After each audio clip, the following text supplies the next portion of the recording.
Hello, this is David King. I work for Scotch Framing, and we're here at Blackjack Ridge Dairy Farm to do some cable bracing in one of these large dairy shelters. You can see on the wall behind me they've installed it's like a curtain that you can raise it up or down, or it block the wind out, or not. And so what their plans are is to lower it down in the winter and raise it up in the summer. Try to get a little increased production out of milk that way. So the only thing about that curtain is going to catch more wind, and it's already a lot of wind out here on this ridge.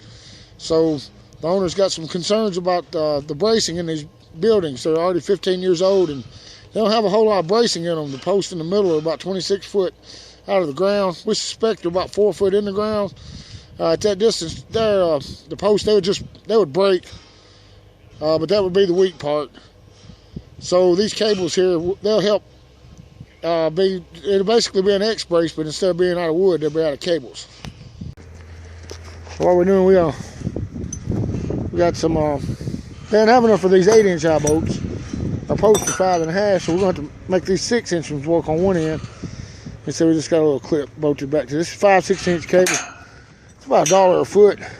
What we're going to do, we're going to, drill a hole for these eye bolts and use this nut and a washer on the back side of it to tighten this cable up.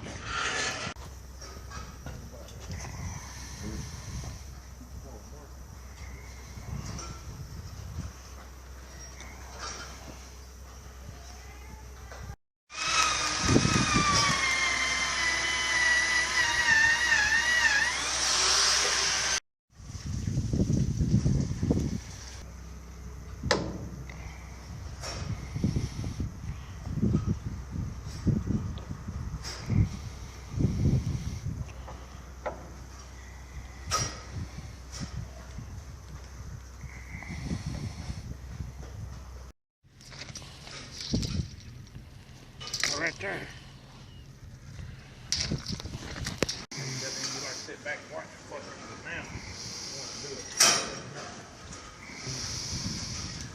You don't need beer. You don't know fucking cable. Man shaking like you shaking. You shaking like a snail. Well, let's keep the fucking cable tight. Look, you don't know which fucking cable to pull.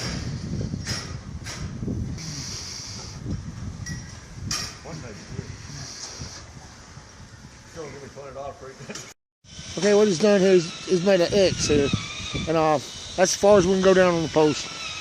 You see right there behind me.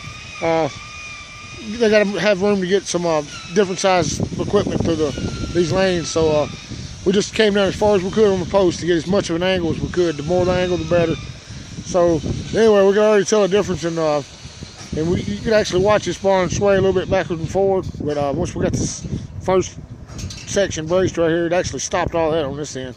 So we're going to do same thing on the other half of the barn, and then we're going to skip a post as we go down through the length of it, and so it'll be a X brace on each side on every other post down through the barn. It really make a big difference in the way this barn holds up to the wind.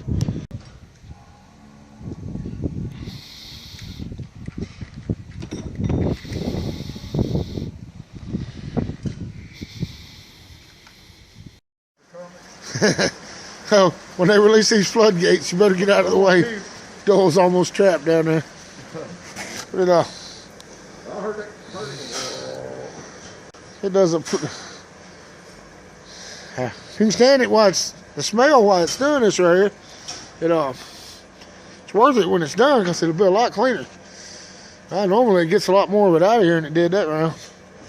What this stuff does, though, it goes into a couple of series of ponds back here, and then it gets pumped back up to a big silo that's on the other side of it's a big water tank on the other side of the wind curtain there. And then, they got it in reserve to use it again.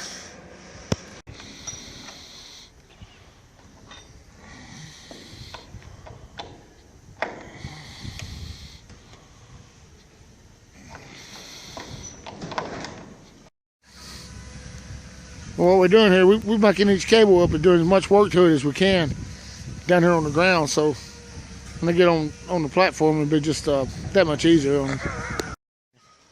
We're off in there with the cows working now. You can see they got sand that they lay down on over on the left. And then these lanes right here, well, that's not sand, so It's got a flooding system that comes opens up about once every couple of hours.